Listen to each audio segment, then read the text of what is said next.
दोस्तों CUET UG 2024 का examination conduct होना शुरू हो चुका है। जनरल टेस्ट का एग्जामिनेशन कंडक्ट कराया जा चुका है। Now we have an expert of the general test Pankaj sir. यहाँ से इनसे कुछ सवालात करेंगे और कोशिश करेंगे जानने की कि इस बार कट ऑफ क्या रहेगा CUET जनरल टेस्ट का। लगभग 8 लाख से भी ज़्यादा बच्चों ने अप्लाई किया था जनरल टेस्ट के लिए और लगभग कितने 7,21,000 के आसपास बच्चे अपेयर हुए हैं और 86% के आसपास की अटेंडेंस दर्ज करी गई है। तो कंपटीशन काफ़ी अच्छा है, काफ़ी नंबर ऑफ़ स्टूडेंट देखे गए हैं जो कि अपियर हुए हैं इसके अंदर। तो सर मैं आपसे ये जानना चाहूँगा कि जनरल टेस्ट की बात करें तो इस बार ब्रेकअप क्या रहा हो, क्योंकि जो NTA है वो कभी भी जनरल टेस्ट का सिलेबस बहुत डिटेल्ड में प्रोवाइड नहीं करता है। तो ओवरऑल ब्रेकअप क्या रहा इस बार?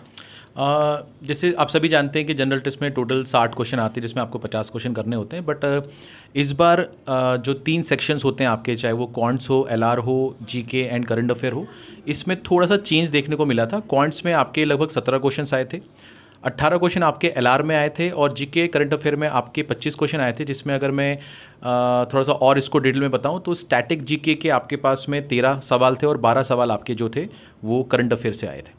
तो general knowledge and current affair मतलब स्टैटिक GK वाला जो पोर्शन था इस बार इतना बढ़ा दिया, जबकि लास्ट ईयर हमने देखा नहीं था कि इतना ज़्यादा बढ़ता हुआ। तो इससे क्या कुछ लेवल पर फ़र्क पड़ा एग्ज़ाम के? लेवल पे फ़र्क इसलिए पड़ता है क्योंकि GK में या तो अब सवाल आपको आता है या तो नहीं आता है ना। मतलब वहाँ पर कोई गुंजाइश नहीं है कि आप थोड़ा सोचेंगे तो कुछ हो पाएगा, क्योंकि वहाँ पर आप वैसे भी थोड़ा सा प्रेशर में रहते हैं। तो अगर आपको क्लिक कर गया तो आप मार्क करोगे, नहीं तो आप आगे बढ़ जाओगे। तो ये कहीं ना कहीं एक डिफरेंशिएटिंग फैक्टर बन सकता है आपके सिलेक्शन में, क्योंकि इसके वेटेज को बढ़ाया गया है। और कहीं ना कहीं ये अच्छा भी है उन बच्चों के लिए जो GK जिनका बहुत अच्छा होता है, क्योंकि वो काफ़ी दूसरे एग्जाम्स की भी तैयारी करते हैं तो उनका GK अच्छा हो जाता है। और उन बच्चों के लिए भी अच्छा है जिनको मैथ से डर लगता है, क्योंकि क्वांट्स का सेक्शन थोड़ा सा उसका नंबर ऑफ़ क्वेश्चंस कम किया था, तो उनके लिए ये एक अच्छी चीज़ है। बट ये है कि आप उसको किस तरह से लेते हैं। अच्छा, आपने एक बात बहुत सही बोली कि क्वांट और रीजनिंग की बात करें, थोड़ा लॉजिक लगा के थोड़ा कैलकुलेशन करके बच्चा एक बार फाइनल आंसर की तरफ आने की कोशिश भी करता है। पर जैसे ही GK या करंट अफेयर का क्वेश्चन आता है तो स्क्रीन पर या तो उसको आता है या नहीं आता, तो मतलब प्रोबेबिलिटी वही 1/2 की हो जाती है। तो इससे लेवल पे बहुत बड़ा फ़र्क पड़ा होगा।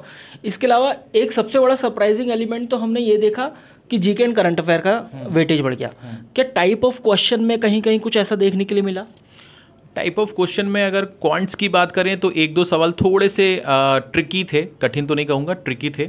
LR में जैसे एक सवाल था जो कि अपना रैंकिंग के ऊपर था। वो एक सवाल हमने ये देखा कि नॉर्मली वो सवाल किसी बुक में हमने पहले नहीं देखा, कुछ नया था उसमें रैंकिंग को लेकर। बट ऐसा नहीं था कि डूएबल नहीं था। बट ये होता है ना कि कई बार आपने जब तैयारी की होती है, आपका प्रिपरेशन बहुत अच्छा होता है, आप पेपर देते हो, आपको कोई सवाल दिखता है तो आपको लगता है कि हाँ ये तो किया हुआ है, बस थोड़ा बहुत डेटा चेंज है, नाम का चेंज है। बट उस सवाल में थोड़ा सा आपको कंसेप्चुअली सोचना था। वहाँ पर जो पोजीशन थी वो 3 टाइम्स करके आपको दी गई थी। ट्रिकी क्वेश्चन था, मतलब वो आपको चाहता था बच्चा टाइम लगा इस पर। हाँ, तो एग्जामिनर चाहता था कि आप कहीं ना कहीं आप ब्लॉक हो जाएं। और ये कई बार हम लोग स्ट्रैटेजी भी बताते हैं क्लास में कि अगर आपको कोई सवाल पहली बार में नहीं समझ में आ रहा है तो आप उसको रिव्यू के लिए छोड़ें, आगे बढ़ें। क्योंकि कई बार एग्जामिनर शुरुआत के कुछ सवाल आपको ऐसे देते हैं जिससे आप ब्लॉक हो जाते हो, और इससे क्या होता है कि रैंकिंग पे फ़र्क पड़ता है, आपके स्कोर पे फ़र्क पड़ता है अगर आपने नंबर ऑफ अटेम्प्ट्स कम किए हैं तो। तो सर मैंने देखा है कि जनरल टेस्ट को लेकर बच्चे ज़्यादा सीरियस रहते नहीं हैं, बहुत ज़्यादा अच्छा पेपर नहीं करते हैं, इसलिए इसका जो 100% है वो बहुत ज़्यादा मार्क्स पर नहीं जाता। बहुत ही कम ऐसे स्टूडेंट रहते हैं, या फिर मैंने तो अभी कोई ऐसा नहीं देखा जो 250 में से 250 लेकर आया हो, या जब 300 नंबर का हुआ करता था 300 में से 300 लेकर आया हो। तो आपको क्या लगता है कि इस बार एक्सीलेंट, गुड या एवरेज 3 कैटेगरी में बांटते हैं, तो क्या रहेगा अटेम्प्ट नंबर ऑफ क्वेश्चन की बात करें? देखिए 50 सवाल आपको करने थे, तो पेपर का लेवल ओवरऑल तो इजी टू मॉडरेट ही है, ठीक है। तो मैं कहूँगा कि अगर आप एक्सेलेंट के लिए बात करेंगे तो आपको कम से कम 40 अबव तो करना ही था, है ना। बाकी अगर हम एवरेज की बात करते हैं तो 35 से 40 के बीच में आप कर सकते हो, और अगर आप 30-35 के बीच में हो तो हम इसको गुड मानेंगे। हालांकि मैं मान के चलता हूँ कि आपको 40 अबव तो आराम से करना था, क्योंकि पेपर टफ़ नहीं था, कहीं से भी टफ़ नहीं था। हाँ, ये है कि आपकी प्रिपरेशन पर डिपेंड करता है, आपका उस दिन जो मेंटल प्रेशर आप लेके बैठे हैं उसके ऊपर डिपेंड करता है। अगर आप दिमागी रूप से बहुत सशक्त हैं तो आपका पेपर अच्छा जाना चाहिए था।